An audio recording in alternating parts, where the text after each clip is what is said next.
Hello, everyone. Susan Gerbic from Psychics Explain. Thank you for joining me on a new day. I had a nice sleep, and I don't think I saw or heard Matt's voice in my head, but I dreamed, but I don't always remember my dreams. Oh my gosh. Um, so when I was doing a lot of Thomas John stuff, I swear I could hear his voice when I was sleeping, and that is scary. So here we are with Matt Fraser. We're going to do video number 4, reading number 4. This is a shortish 10, well, no, I guess it's not that short, 10 minutes, 10.37 minutes of a reading. And it's reading a single person. One of the things that you're going to notice a lot when you watch these in as a group is that most of the people that Matt reads are groups of people, and they're always women in there. I mean, sometimes a man's in there, but it's always there when a woman's there also. And another thing that people have pointed out to me is that some people say, "Oh, look, there's a lot of first-time people who've never come to his gallery readings," and then some people will tell me, "Oh, look, there's a lot of people here that have had gone to his readings before, but just didn't get a reading." And I don't think there's anything to it. I think Matt has just told his whoever's running this, whoever's handling it, to pick people next who look like they would, are engaged, they're paying attention, and multiple people in the room would be a good idea. I don't think it has anything at all to do with who's been there before and who hasn't, because he's not heart reading. He's not looking anybody up. He's just going with whatever the next person that's put on the screen in front of him. I don't think he has anything to do with it at all. So and like I said, people will say that it's mostly people who are new, and some people say it's people who've been there before. And I think it's just we're projecting. Nobody's counting that. So I don't think there's anything to it. I suppose we could go back and count, because you usually ask the people afterwards, "So have you been here before?" And they say, "I've had a gallery reading, but I've never gotten a reading before. I've been to one of these events." And then some people say, "No, it's my first time." And then one of the readings we had, I think it was the first reading, she says, "I've never had a reading before by medium, ever." So I think it's just a random mix of people. All right. So this reading is a single woman, and I don't remember at all what it is that he reads on her. And I should go and look at the notes of the people who have been there before, but it's covered up by a screen, and it's covered up by another screen. Let's see. When we watched this the first time, I'm looking to see what comments they made. It's hard to tell which one's next.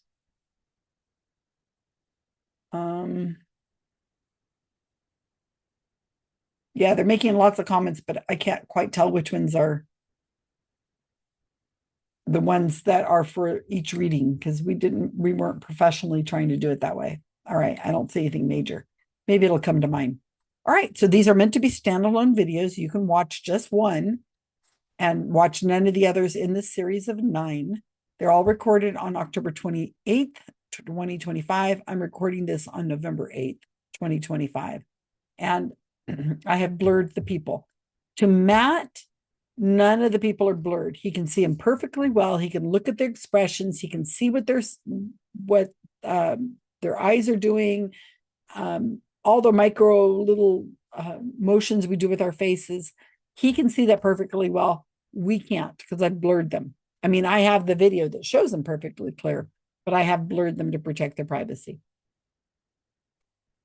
So he has the advantage over you who are watching this for the first time, in that Matt can guide where he's going with these, and by looking at the response of the person.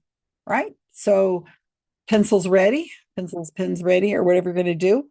I will stop after a couple minutes because I just need a break, and it's hard for me to remember, even though I am taking notes, of what is said. It's always very, very interesting what is the opening line that Matt uses. And I should go back, and I've got so many videos of his, and just watch the opening lines.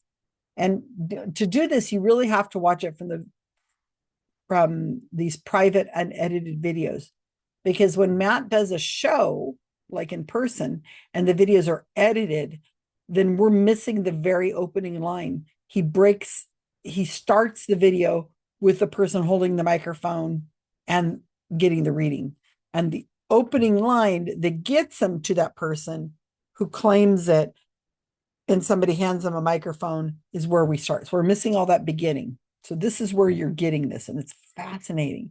And so he's coming to these people. They're pulling up on the screen right in front of him.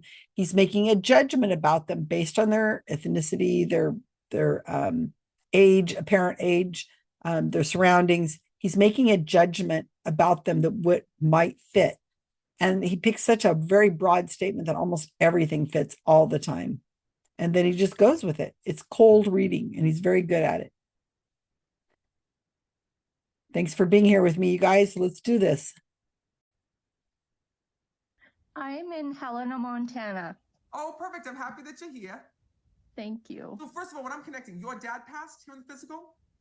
Yep. He's here with you. And right away, was your family all smokers here in this world? All I keep smelling is cigarette smoke. 2 of them. Yep. They're all here in smoke when I'm connecting. I also keep seeing military connection when I'm connecting with your father as well. So that being said, did he have brothers that were in the military? Or what's the connection with the military photos? It would be, I was married for 21 years, and Roger and my dad were very close, and he was active duty. We moved around. Oh, so that was your husband that passed? No, it's my father that passed, but the military, nobody on my side was in the military. But your husband was. Mm-hmm. Okay, that's going to be what it is. You're going to know, I don't know your life, but the minute I connected with you, this is how the souls come through to me. It's I kept smelling cigarette smoke. I kept hearing I'm the father. He had shown me when I'm connecting that I know that this man had circulation issues before he had died, because he was showing me these issues within his body. And then he was showing me all these military photos that your dad was very proud of. But he would be talking about your husband. Please know. Yep. So no, it's his way of just bringing that close when I'm connecting, because I feel like, no, your dad's telling me, I feel like your dad wanted to be in the military and couldn't here in this world. So like he lives vicariously through your husband, because I see like every military event or whatever happened, like your dad always made sure like he was there or a part of it. Like he loved that part. Like that was like a bragging part. I know what it is. What the hell was with the military hats? Your husband got your military hats? Yeah. They had military. Yeah. Like he would give them to your dad to wear, correct?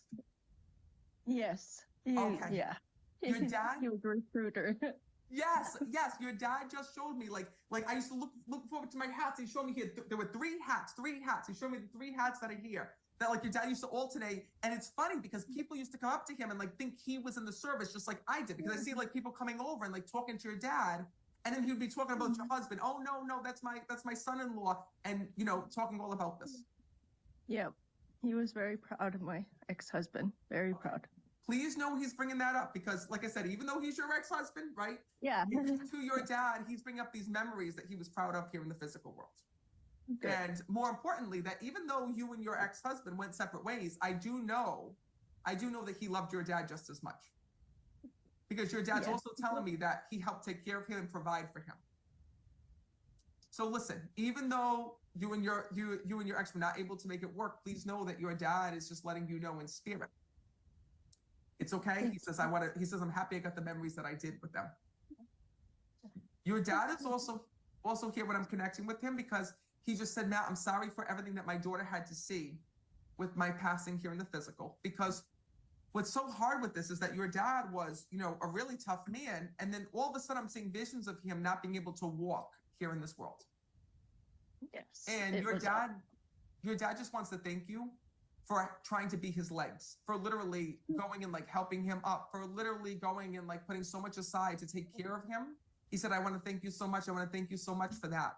And he's bringing that through. I'm also saying, what the hell's with, I keep seeing visions of denim.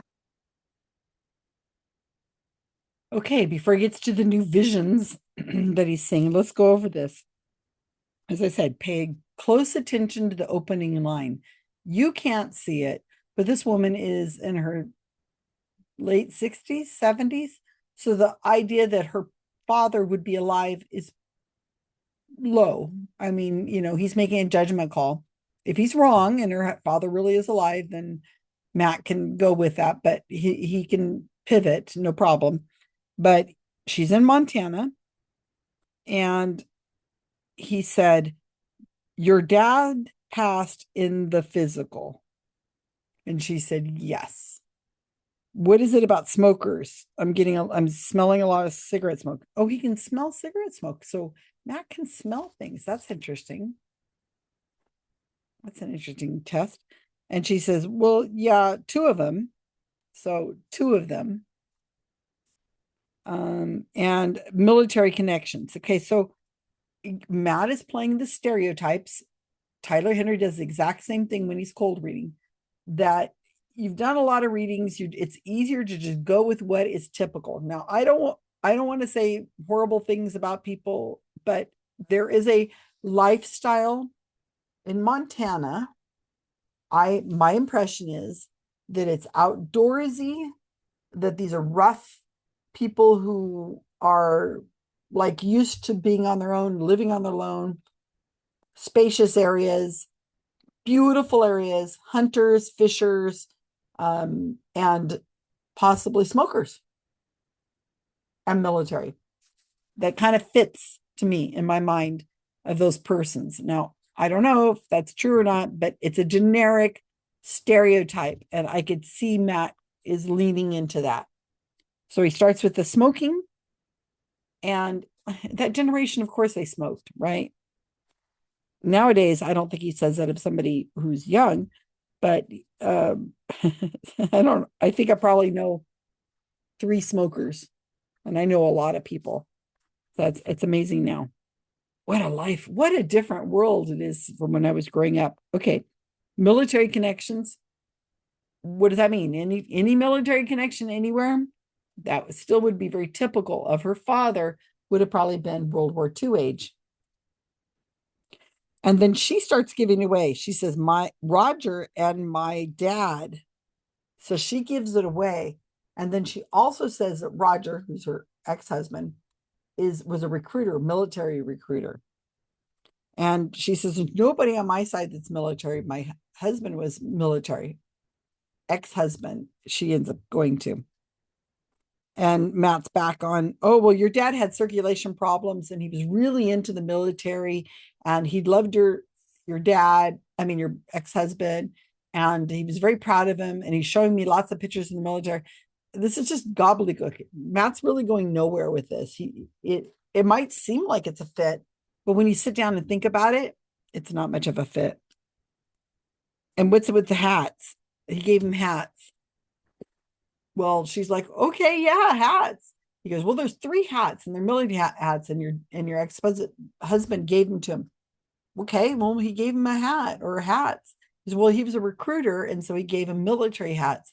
Then Matt just goes on with this scenario that's happening in his brain of, oh, well, the guy is, he would wear the hats. He had 3 of them. He would rotate it, and people would think he was in the military, and he had to say, no, it's not me. It's my son-in-law. And Matt suddenly starts saying ex-husband as soon as the sitter says it's her ex-husband. And you can go back and listen to that again. That was very clear. She was saying my husband, and we're kind of like back and forth if her husband is alive or not. And then and then she says my ex-husband. And then suddenly he uses the word ex-husband twice, maybe 3 times, as soon as she said it. Okay, so his memory skills are really good, but if you repeat something often, it helps you just keep it into your short-term memory long enough to get through the reading. Okay, let's go back. Hope you guys are taking notes. Jackets. Denim? Wait. Jackets. Do you have the Let's go back. What? visions of denim jackets? Denim jackets. Denim? Denim jackets. Do you have the denim jackets here in this world? No, but I have some of his jackets that I kept. Are you sure there wasn't a denim one? He keeps showing me this blue denim jacket that I keep hearing of when I'm connecting with him.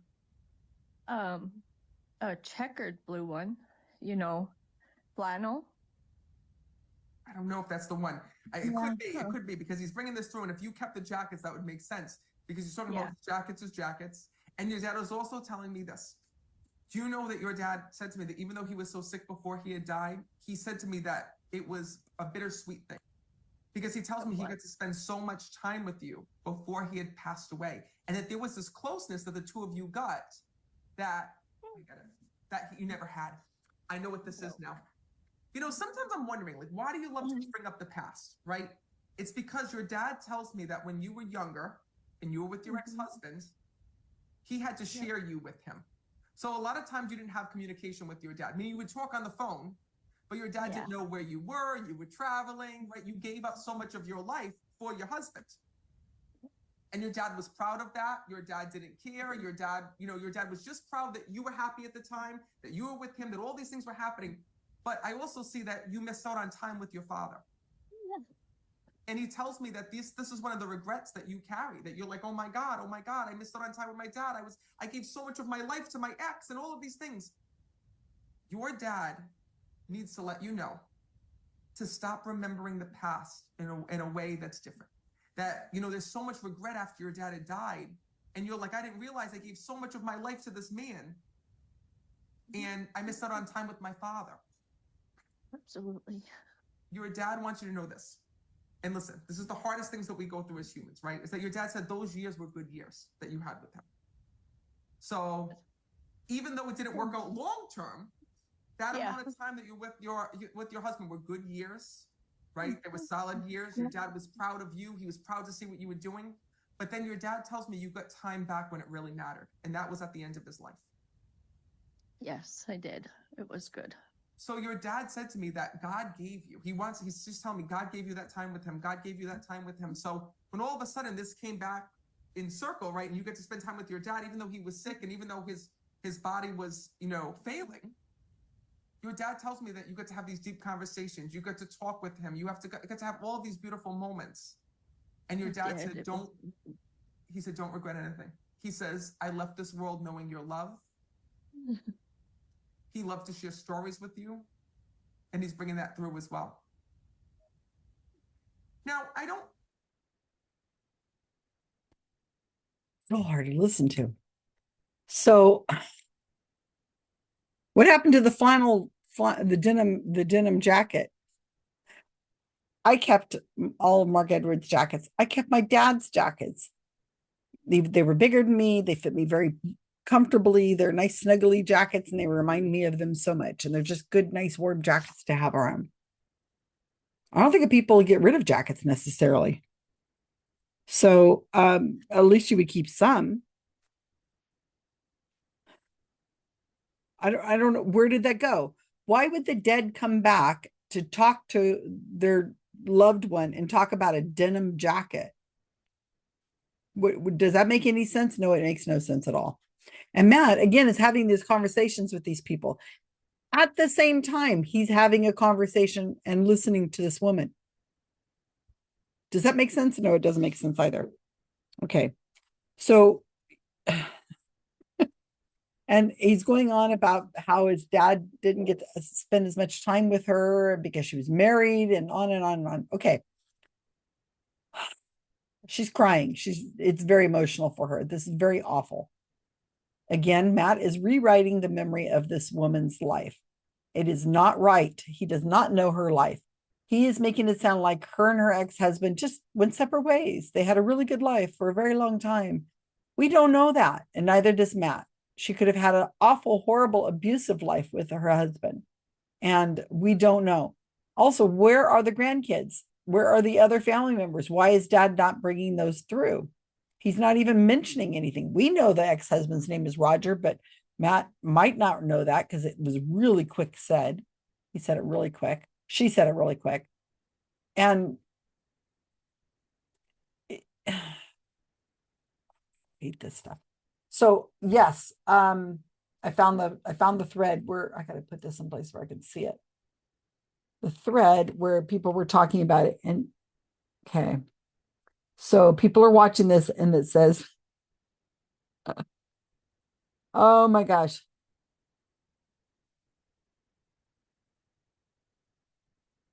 Flannel and denim are very different. And Kat says, your dad thinks you should get back with your toxic ex. Oh my God. And Kurt says, he really treasures those hats. Oh my gosh. And then Richard says, she's doing everything she can to help Matt out. And that's true. Okay, now they're talking about some plants. I don't know if the plants are in this reading or in the next reading. But they're talking about plants now. Plants that, grow. We've got 4 minutes. Understand this. Did you also like write down your dad's stories? Yeah. He just showed me like these like little book like filled with stories from your father. Yeah. I had him tell me stories, before it got too bad. So I could remember, because I have issues, memory, and I don't want to forget them. Do you know your dad just said to me, Matt, that was the best time, because it wasn't just about writing down the stories, it was about your dad reliving things. You brought him closure with his death without even realizing it, because he got to go back and remember these beautiful moments of his life and share them with you. And then you wrote them down. And as he was telling them with you, he's like, I forgot I was sick. I forgot about my illness. I forgot about all these things. So please thank my daughter, because that was healing within itself. So it was a 2-part process. You got these beautiful stories of your dad, but then your dad also got these beautiful memories with you of sitting there sharing them with you. He keeps saying, you brought something out in me that I forgot was there.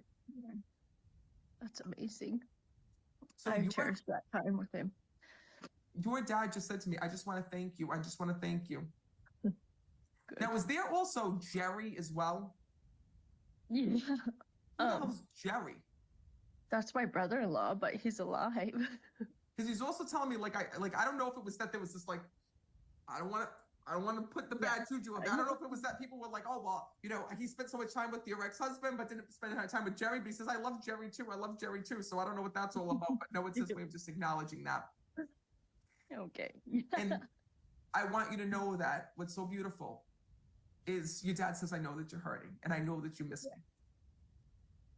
But he says, God gave us this beautiful time together. He goes, and I don't want you to rethink anything or think differently about the time that we had, about my life, about your life, or about anything for that matter. He says, because I loved you that whole time. I still do. And I'm with you every single day. Love him too. Thank you. He's also telling me that back in the day, he had this green thumb. He talks about gardening or being able to take care of plants. Plants? Mm-hmm. They were just like house plants. I feel like they were your mother's plants here in this world. Oh, yes. She had house plants. She did, yeah. But instead of her taking care of them, your dad had to freaking take care of them. And well, go ahead. Oh, after she had left, passed. So yeah. And wait a minute. There's a part of this that I have to talk about. I see that there's this one plant that lived for an insane amount of time. So do you still have this plant of your mother's? No, but my sister might have a, whatever they call it when they cut it off and start it. I'm not sure what it is, but I keep hearing about this house plant. I feel like it was left with your dad. I don't know if you got rid of it or if you ever left with you, but I feel like your dad was keeping this alive. More so probably because it was your mom's, because he's bringing this through. And please know that it's his way of just acknowledging that he is with her on the other side as well, because he's talking about, keeping the plants and about that being a connection for him. And it was almost like this one, your dad just felt like anytime he held onto those plants, it was his way of feeling closer to your mom. Thank you. But know that he is with you. He is okay. And he is safe and at peace. Thank you so much, Matt. Oh, you're so welcome. Is this your first time being here? No, I came last week or with the last one, but first reading, so thank you. Oh, you're so welcome. Well, listen, I'm sorry I didn't get a message before. But this is why I always tell people, if you don't get read the first time, come back, because it doesn't mean your loved ones are here, but sometimes they're not ready to speak. And sometimes they'll actually let other souls go through first. So the fact that you're I didn't get read, but I'm going to come back. Your dad was waiting to reach you with this. And I'm so, so happy. Thank you, Matt. You're very, very welcome. And leave you with that. I also want to go. So the dead are coming back to talk to his daughter about houseplants. Oh, that's so sweet. This is just silly. It's getting to be sillier and sillier. And this poor woman, she says she's got memory issues and problems herself. And here he's just like, whatever, you know, houseplants. Who is okay? Did you write down your dad's story? Now that wasn't clear. She said I had him tell me all these stories, and Matt talks about little books. So I see all these little books. So it could have been a big book. I don't know, but she's not going to contradict him. She's just going to go with whatever it is he says. So towards the end, Matt had already worked out that she was there with him and taking care of him and a very close relationship. So the idea of writing down stories or having stories told to you is not a weird thing. It's kind of common. Who's Jerry? Jerry is a very common name. I'm not even going to look it up on the database, but Jerry is a very common name. And it could be Gerald and it could be Geraldine. It could be a lot of different forms of Jerry. And of course, she's got a Jerry somewhere in her life. I have a Jerry somewhere in my life too. And a green thumb. And she sounded confused because we can't see her, but Matt can. She sounded confused. Plants? And he's like, oh, like house plants. And she's like, oh yeah, okay. Your dad was taking care of house plants. Oh, but they were my mom's. I mean, she's just giving him everything because this woman in her innocence is just absolutely motivated and just buying into this. She's probably going to glow for days after this. Very sad that it's not true, but it's not something that it's not my business. She's an adult. She can buy herself a ticket and she can go and believe whatever she wants. Fine. I'm just here to explain that it is cold reading and how we know it's cold reading and the methods. He says, do you have your mom's plant or part of her plant or something? She goes, no, but my sister might. In other words, it's always motivated. They're always going to give them an excuse. And they're always going to help them out, whatever they can to make it, whatever they have to make this reading happen. So I was just all cold reading, not great cold reading. That's all it was. There was nothing special about anything there. Getting a Jerry is not much of a help considering the commonality of the word Jerry, named Jerry, and how many people that could apply to, living or dead. So, all right. I hope you guys have some good comments for me. Let's move on. And that was video number 4 of 9. Take care, everyone.